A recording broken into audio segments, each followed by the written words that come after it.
Today, I'm talking about finding love. And specifically today, I'm talking to all the singles in the room today. So if you are single here today, I'm going to help you out. And after service, you can stay after, and we're going to do some speed dating. And if you're married, you cannot come. No.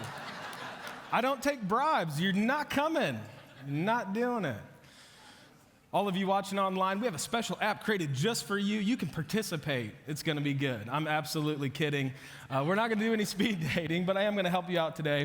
It's going to be a lot of fun. So I'm talking about how to find love, and we've been basing this series off the book of Ruth. And the book of Ruth just has lots of wisdom in it, lots of great information. And so Ruth is where we're basing this series out of and today. And so with this, the context, before we get to Ruth specifically, the context is this lady Naomi. She just suffers 3 tough losses. She just loses her husband. She loses her 2 sons. And this Ruth was married to one of her sons, and Orpah was married to one of her sons, and all of them tragically pass away. And so Naomi's in this season, and she just suffered these 3 losses, and it's just tough, and it's difficult. And she's deciding, man, it's time for a change. I'm ready to go back to my own hometown. And she had moved with her husband, and they set up life in a different area. And she's like, I'm going back home.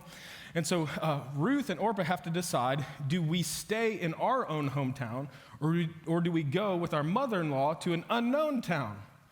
And they're kind of, at first, they're both like, we're going to go, and they're excited, and we're going to go with Naomi. And then, they're kind of debating, and Orpah decides she's not going to go, and Ruth is like, I am going to go. And I don't know about you. I don't know why this was such a difficult decision. Do you stay alone in the place that you grew up, or do you go to an unknown place with your mother-in-law? That sounds like an easy decision for me. I ain't going nowhere with my mother-in-law. I'm just saying. Rosie, if you're watching, I am so sorry. That's a joke. But you live in Louisiana, and I'm glad. Anyway. I'm joking. I love my mother-in-law. She's actually pretty wonderful. I really, really do like her. But so Ruth is deciding, do I go? Do I go? And she says, yes, I go. So we read it in Ruth 1:14. It says this. This is kind of the climax of that decision. It says, and again they weep together. And it says, Orpah kisses her mother-in-law goodbye. Ruth clings tightly to Naomi. What we find with Ruth is later in the story, she marries a guy named Boaz. And her and Boaz, they get married, they have children. And they become, after multiple children and all that stuff, their family line they become the great-grandparents to King David, who's the greatest king in Israel's history. This is also the same family line that Jesus Christ comes from. And what I think with that is, man, one decision and one relationship made a huge difference and a huge impact.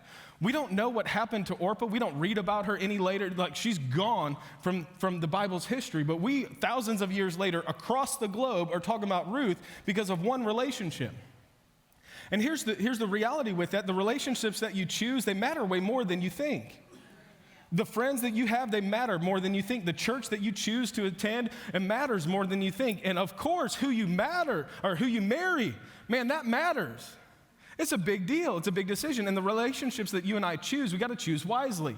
Because this is what I've seen to be true. As I've been in ministry for about 15 years now, what I've seen to be true is that oftentimes when God wants to change your life for the better, he sends a person across your path. And oftentimes when Satan wants to destroy your life, he sends a person across your path. I could tell you story after story after story of people whose lives were just complete messed up through one relationship, or they were made so much better through one relationship. And relationships are powerful. They have the ability to set your life on the right course or to completely get you off course. The relationships you have, man, they matter a lot, and you better choose them wisely. And that's true whether you're single, married, single again, married again, wherever you find yourself in life. Man, your relationships are a big deal, and you have to choose them wisely.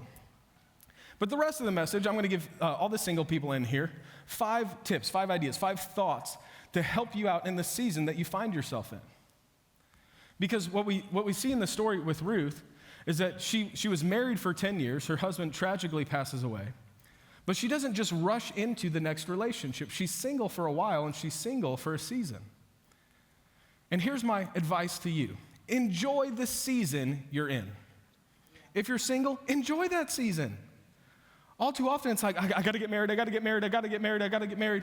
And you're just not content, and so you got to hurry up and get married, and you rush into marriage, and a lot of times people rush into marriage and end up doing something they regret, all because they weren't content in the season of being single. Let me give you some perspective. If you're single, you should love being single. You know why you should love being single?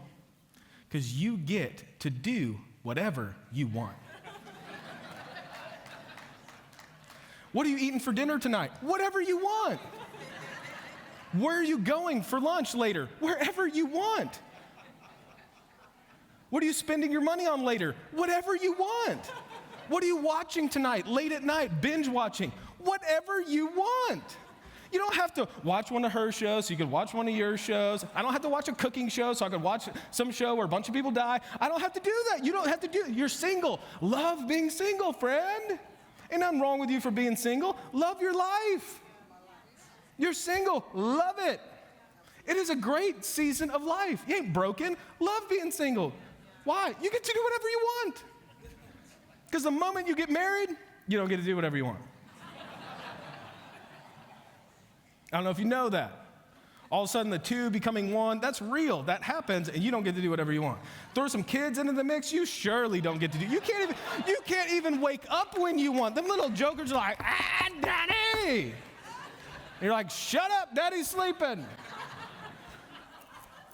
Your children, they're awake. You're single? Man, enjoy that season. You're married without kids? Oh, you better enjoy that season. Don't be rushing into children. Love it. Love the season you're in, whatever season you're in. Love it. Because we live in a culture that is obsessed with what's next, to the neglect of what's now. And it starts when you're in high school. You're in high school, and it's like, well, what college are you going to go to? You finally pick a college or a trade school, or you decide not to go to college because you don't want to be in debt for the rest of your life. Just me? Okay. You finally pick a college and they say, what's your major? And you're like, I don't know, I'm 18. So you change your major 14 times. And then you end up with like a liberal arts degree, which is the most expensive piece of toilet paper you ever purchased.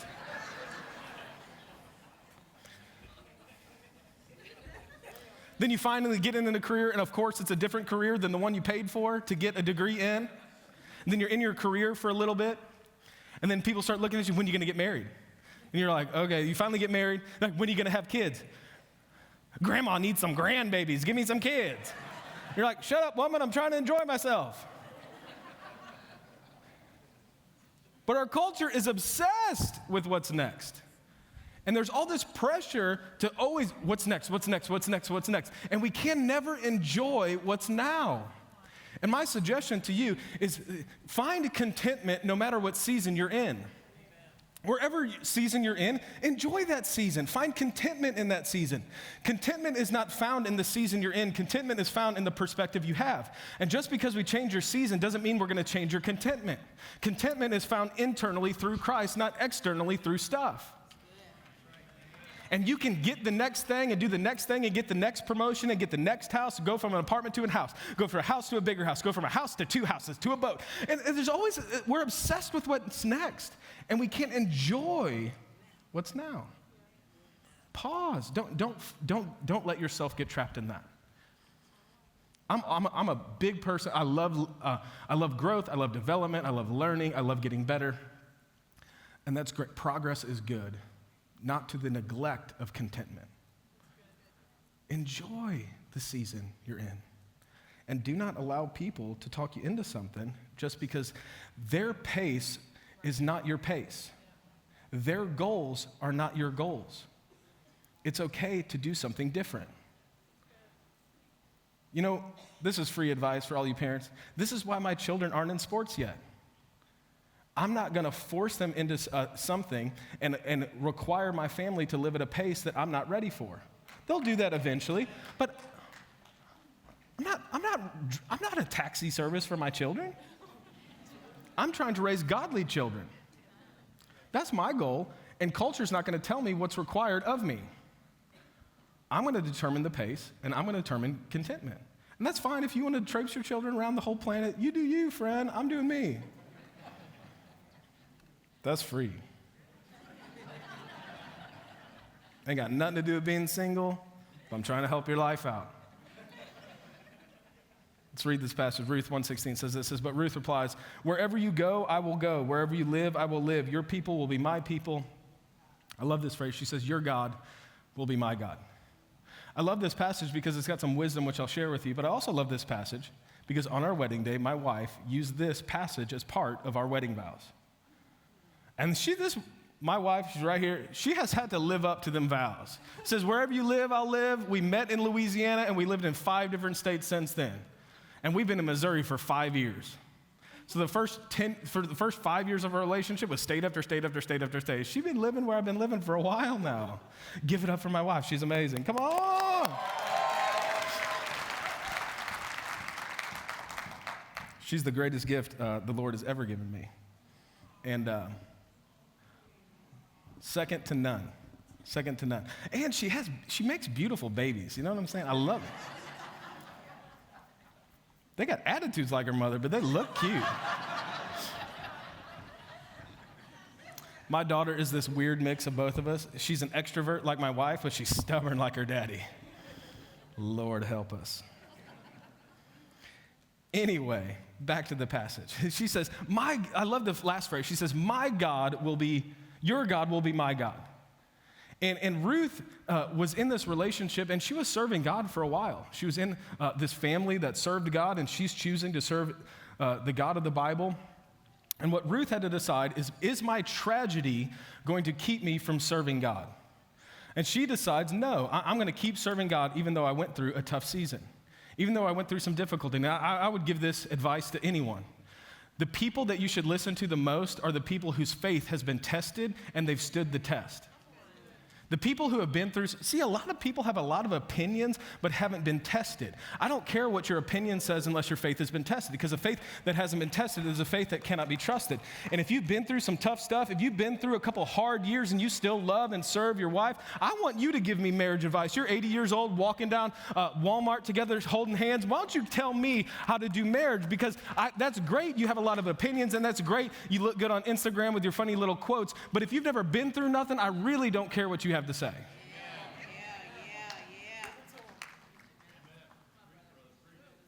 And there's wisdom in being through some tough stuff and choosing to serve God anyway.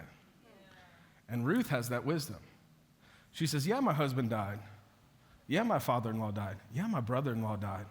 That doesn't change the God I serve. God's good regardless of what I go through. And he's going to redeem my story, and I trust him with my future.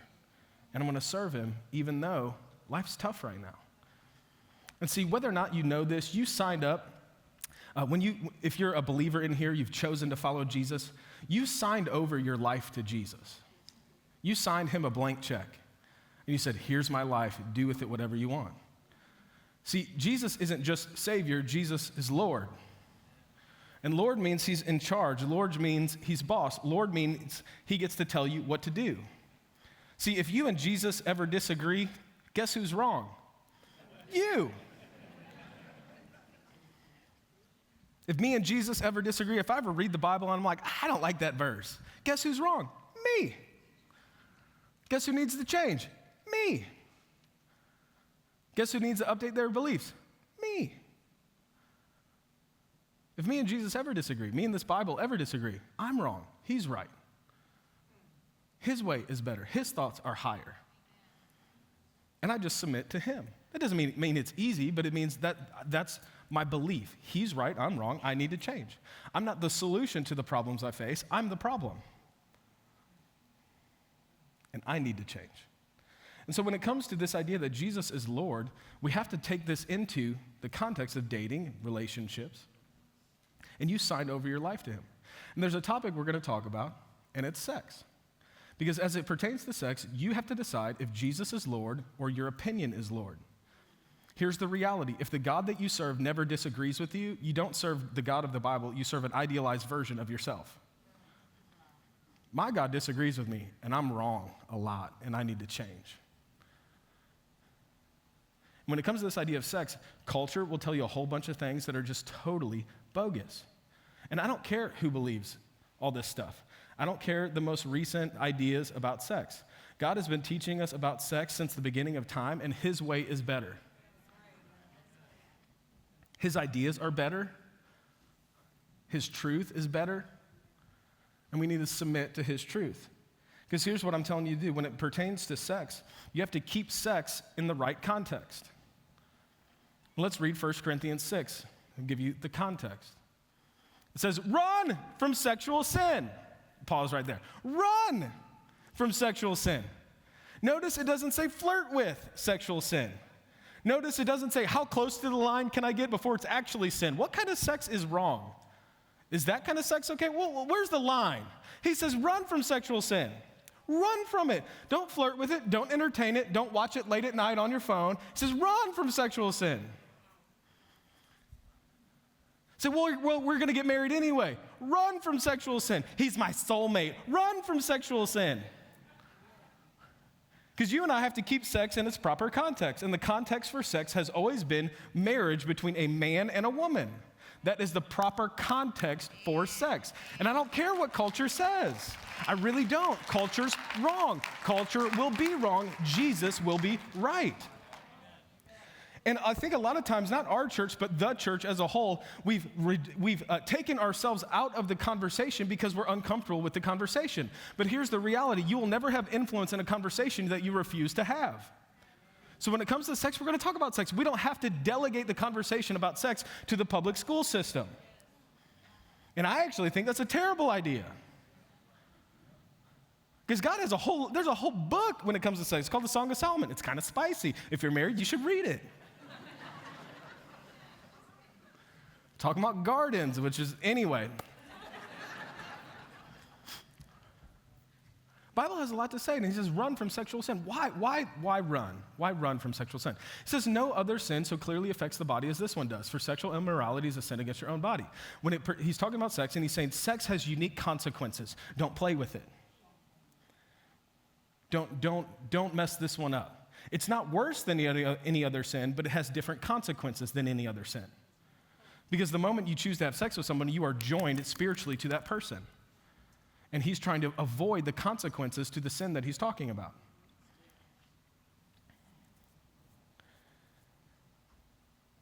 You know, one of my favorite things, speaking of sex, one of my favorite things in the world is sex. That's true.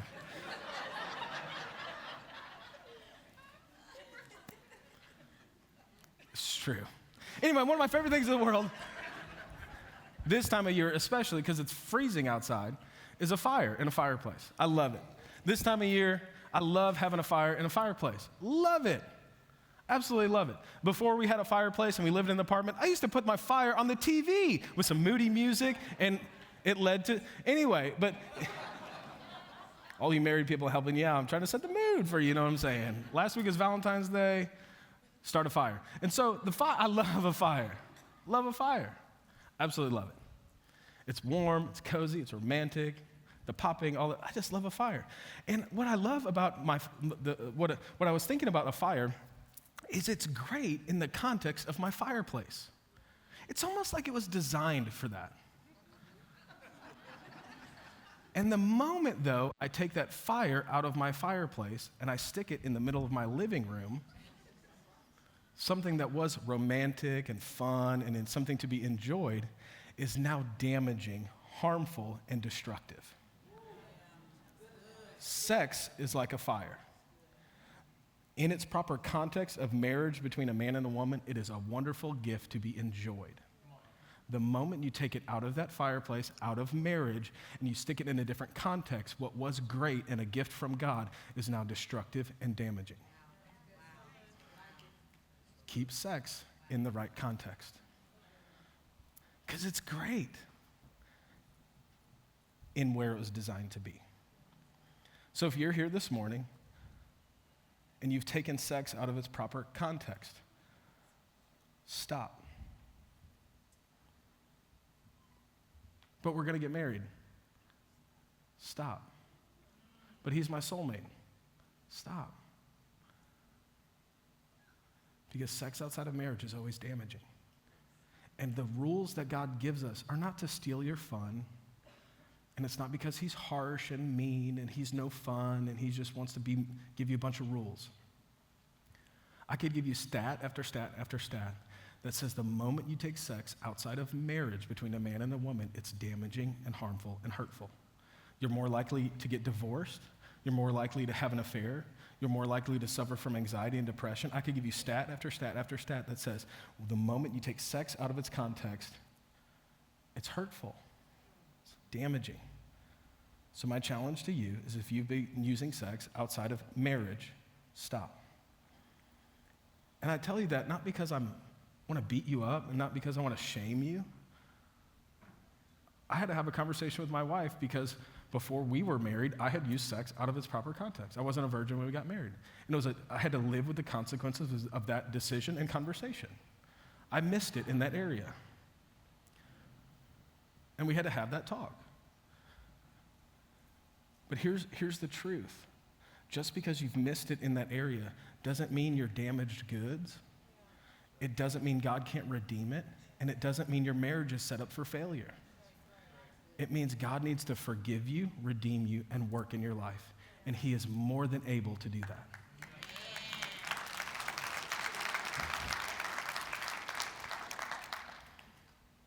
So let's keep moving with this. Here's thought number 3. When you're dating, I'm going to help you. I'm going to help your life out. Write this down. Look for green lights and do not ignore red flags. When you're dating someone, look for green lights. What about them do you love? You know, one of the things, I was getting to know my now wife, but the first time I saw Megan, I actually saw her in a prayer meeting. I know that's a very pastor thing to say. I get it. But it's true. Saw her in a church service, in a prayer meeting. It was a Tuesday night prayer meeting. Anybody who goes to a prayer meeting on a Tuesday night and is 20, that person's got something that I'm interested in. And she was wearing scrubs, so I knew she had a job, so she had no problem with some work ethic. Had a job, had a spiritual life, and woo, that girl was fine. You know what I'm saying? There's some green lights with that. There's some things about her that I was drawn to. And we were friends for about 3 years before I ever went on a date with her. Because I just flirted with her a lot because I had problems. But anyway. But as you're dating someone, what are the green lights and what are the red flags? Because let me help you. I'm going to say a couple things that are really going to help you. You are dating who they are. You are not dating the potential they have. Write that down. You're dating who they are. You're not dating their potential. One of the hardest things about being a pastor is being able to see people's potential and then seeing them not walk out that potential. The greatest part about being a pastor is being able to see people's potential and they walk out their potential. Everybody's got potential. But are they walking it out? And who you're dating is the person you're dating. It's not who you wish they will be. They are not your project to fix. Because here's the truth. You will never change them. And all the married people said, amen. You're not going to change that man. You are not going to change that woman. Ain't happening. They'll get a little better. They'll get a little more like Christ, but who they are is not changing. Your job when you're dating someone is to find out who they really are. And once they show you who they really are, believe them.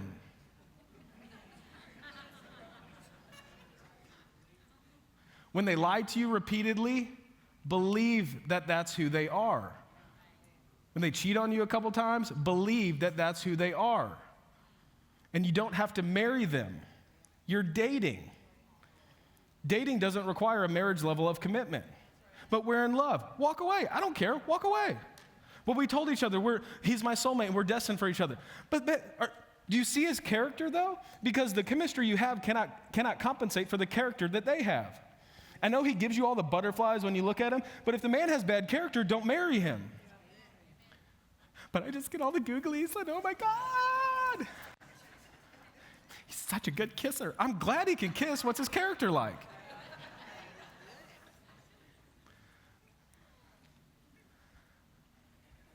Trying to help you out today. It's not your job to fix them. You will never change them, and it's not your job to fix them. Here, let me help you for a second. You don't want to marry a project because no one likes being your project. I want a partner, not a project. And if you don't like what you see, walk away. But we're engaged. I don't care. Walk away. But we've told people we're going to get married because we're soulmates. I don't believe in soulmates anyway, but that's another story. You are not some half-souled, predestined to be married to someone. You're not incomplete without anyone except Jesus. The stars don't have to align for you to find your soulmate. You need to date them and decide, do I want to spend the rest of my life with you? But God told me they're the one. Your emotions told you he's the one. And you better get to know somebody. You better see who they are. So look for green lights, look, and don't ignore red flags. There's this common thing that people do. It's called a spouse wish list. Spouse wish list. And some of this is actually really good. Like some of it, like you should have some character traits on your potential spouse list. Some of this is very good. Like if you're a Christian, one of the wish lists, and it really can't be a wish list, it needs to be your non-negotiable list. Are they a believer in Jesus Christ? Scripture would say, do not be unequally yoked with unbelievers. Like, don't do it. If they're not a Christian, you don't date them. That's just the Bible. But I'm going to get them saved. No, you're not. We don't do missionary dating.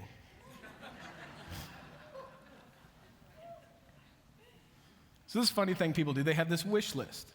And again, some of it is really good. You need to have a bunch of character traits on there, but some of it is really ridiculous. And people will be having lists that are like 82 items long. Like 82 items? It's like finding a unicorn. It's like you're more likely to hit the lottery than that. So I thought it'd be fun to give you some real items that people put on their wish list. These are from real people or the internet. Both are trustworthy.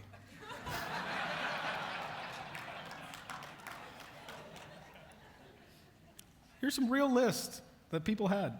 He has to be at least 6'3". I know I'm 5'5", but he's got to be 6'3". He's got to have a six-pack. Sweetheart, he might have one now, but that's turning into a keg anyway.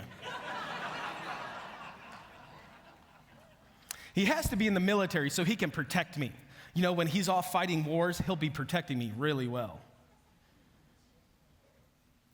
Here's another one. This is a guy's list. He said, she has to be a redhead. Another one, another guy had, absolutely cannot be a redhead. She has to be killer at Call of Duty. I want a gamer chick. He has to play the guitar. He can't squint his eyes when he smiles. Those squinty-eyed people, terrible husbands. This one is ridiculous, but I actually think it's true. Cannot believe the earth is flat. That's probably needs to be on your non-negotiable list. We solved that in like 1492 when Columbus sailed the ocean blue. It ain't flat. He came anyway. He can't make fun of me. Woo, if you think you're going to get married and your spouse ain't going to make fun of you, and if you're so serious that you can't be the brunt of a joke, maybe you're single for a reason, friend. His arms can't be too skinny in proportion to his body. Has to be well-read, even though I don't read. Has to have soft hair. Has to have the same taste of music that I do. Because you know what means a good marriage? Sharing the same Spotify playlist. Number one reason for divorce? Different taste in music. Has to wear trendy jeans and cannot wear basic tennis shoes. He needs to love my mother and all my siblings as much as I do. Friend, that ain't never gonna happen. Be single your whole life. Needs to love me more than anything else ever in the whole world. He needs to worship me like an idol. Has to buy me flowers on the regular, and I won't even tell him that I like flowers. All the ladies in here, let me help you. If you do not communicate to your man what you want, you ain't never getting it. Never. Because us men, we are great at a lot of things. But giving you what you want without you telling us what you want ain't never going to happen. You're going to be, ain't going to work. Well, it doesn't mean the same if I have to tell him what I want. Better than having nothing.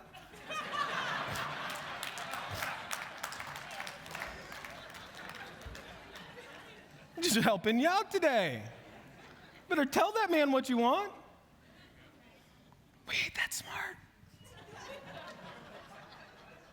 Here's my suggestion for you. Get rid of your wish list and add a question list.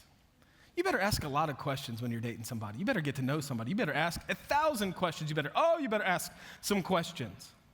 Here's some questions that I would suggest that you ask. Is their worldview the same as you? What are their political beliefs? What are their religious beliefs? Are they a Christian? Do they follow Jesus? What do they believe about the Bible? Is it just a good book, or is it an authority in their life? Do they have other believers in their life who they listen to and respect? Do they go to church without you? Do they attend a life group even though you're not there? I need to know some questions about your spiritual life. Here's some. How are they with money? Do they have a ton of debt? How much money do they make? Does he have a job, or does he regularly quit his job? Does he get fired all the time? I know she has great style, but is she up to her eyeballs in debt to afford to look that good? Because the moment you get married, you inherited their debt. And you better ask some questions. How's their character? Are they selfish or selfish? Do they always have to be right? Do they always have to get their own way? What are their sin struggles? Do you know what they are? Is it anger, lust, pride, rebellion, selfishness? What's their sin struggle? Do you know what their sin struggle is? And are you okay with that sin struggle? Because we all have a sin struggle. If you don't know their sin struggle, you don't know them. And you better be okay walking that out with them, because we all have hurts, habits, hang-ups. We all have things that we're working on. Do you know what they're working on? And if you don't know the answer to the question, you better not go down that aisle. You better ask a lot of questions. How's their emotional maturity? Do they throw fits? When they get angry, do they throw things? Do they hit people? Do they always demand their own way? Do they always have to be right? Do they always have to get their own way? Are they honest? Do they lie? Do they hide things? Do they have a secret social media account that they keep their exes on the back burner just in case things don't work out with you? You better ask some questions, friend. You better know the answer to a lot of these questions as well. How's their purity? Are they addicted to pornography? What's their family life like? What's their relationship like with their mom and their brother and their sister and their dad? Do they want kids? And do you want them raising your kids? I know he's cute, but is he going to be a good dad? I know you have a lot of chemistry, but does he have any character? Because here's the truth. Feelings fade, character remains. And I know they make you feel good, but marriage is not about feelings. It's about who they are. I have 2 more thoughts. I'll talk fast if you listen fast. 2 more thoughts. I'm going to help you out. Number 4, don't follow your heart. Guard your heart. Following your heart is terrible advice, because what people are saying when they say follow your heart, they're saying follow your emotions. Your emotions are never meant to steer your decisions, and following your emotions is a horrible recipe for disaster. Don't follow your emotions. Don't follow your heart. Guard your heart. Because the scripture would say in Jeremiah 17:9, it says this. It says the human heart is deceitful above all things. It is desperately wicked. Following your heart is a terrible idea. Why? Because following your heart, that's going to send you straight to hell. So why follow your heart? Don't follow your heart. Follow Jesus. Follow principles. Follow wisdom. Don't follow your heart. Don't follow your emotions. That's going to lead you down the wrong path. Guard your heart. Well, how do I guard my heart? Let me give you this analogy. Following your heart would look like this. You ever seen someone at the top of a hill and they try to sprint down it? If you're ever going to do that, please record it and post it on YouTube so I can laugh. You're at the top of this steep hill, you take off sprinting, you're going to tumble, it's going to get out of control. That is following your heart. Because your emotions are sped up and you can't keep up. Guarding your heart would be like this. You're at the top of that same hill, it's very steep, but you slowly walk down it at a pace that's sustainable. It's not that I don't move the relationship forward, it's that I'm doing it in a controlled manner. That I don't give you my heart because I don't know if I can trust you with my heart. Because if I don't know you, I'm not giving you my heart. I'm not giving that to you. I'm guarding that. Here's a couple thoughts when it comes to guarding your heart. Guard how much time you talk, text, and how much time you spend together. As you're getting to know someone, guard how much you talk.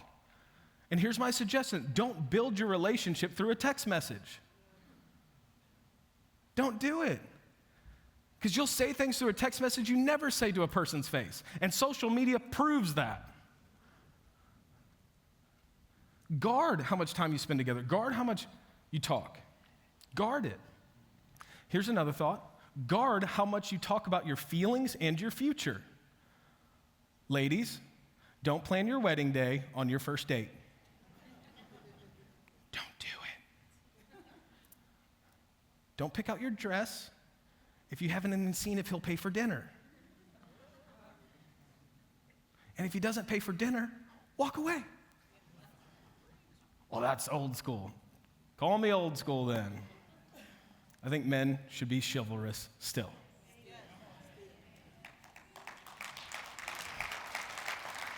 Guard your heart. Don't give your heart away to just anyone. Here's the last thought when it comes to guarding your heart. Guard how physical you are together in your relationship. I know she is so cute, but don't make out every time you're together. Don't fool around every time you're together, because how physical you are will blind you to the reality of the relationship. You'll have a lot of feelings that aren't substantiated by fact, and you might feel a lot of things about them, but you don't know them. You better guard your heart. And do not let your emotions get out of control. Don't let them move forward at a pace that is unsustainable. Guard your heart. It is precious, and it determines the course of your life. Guard it. Guard it. Here's the last thought. Let people in and actually listen. My wife and I love talking to people who are dating and single and working through all that stuff. But I can tell you how tons of people who they would look at me like, Justin, you're my pastor, you're my mentor. But when it comes to relationships, they struggle to listen to advice. Because here's the mind will justify what the heart desires. I just want to get married. I just want to marry them. Don't disengage your mind for some feelings. Listen to other people. You know, the other day I was driving down the interstate and I needed to get off at an exit, and I needed to change lanes a few times before I got off on my exit. And I go to change lanes and someone honks their horn at me. So I flipped them off. I'm kidding, I didn't do that. I'm totally kidding. But they honked their horn at me and oh, my bad. I get back in my lane and I go about my day. See, the reason they honked their horn at me is because they could see my path at a different angle than me. Because I have blind spots, they're able to see my path, see it at a different angle, and they're saying, Justin, the path you're headed down is leading to an accident. And they alerted me to the accident that I was going to end up in. And I thanked them for it, and I adjusted my path. Who is in your life that you trust with your blind spots? You better have somebody. And you better actually listen. I've never given someone relationship advice because I was mad at them and wanted to destroy their life. I've given them that advice because I care about them and I just want to help. Your parents, they just want to help. Your friends, they just want to help. Your pastors, leaders, life group leaders, they just want to help. I'm not saying they're omniscient and you just need to listen to everything they say, but I am saying consider it. Weigh it. Let people in. If you have to hide the details of your relationship, it's probably headed down a path that you know is wrong. If the reason you're hiding it is because you know it's unwise. If you feel the need to hide the details of your relationship, let's treat that as a red flag. See, God has a lot of good in store for your future. If you're single in here, God has a lot that he wants to do in your life, in your heart. And I wanted to close today to just pray for you. Because this is a big, if you're single, you're looking for a spouse, that's a big decision, man. You need a lot of wisdom. And Scripture would say, if anyone lacks wisdom, let him ask of God, who gives it liberally, generously. He'll give you wisdom. Ask for wisdom. Do the things we talked about. Enjoy the season you're in. Look for green lights. Don't ignore red flags. Get rid of your wish list. Get a question list. Let people in and actually listen.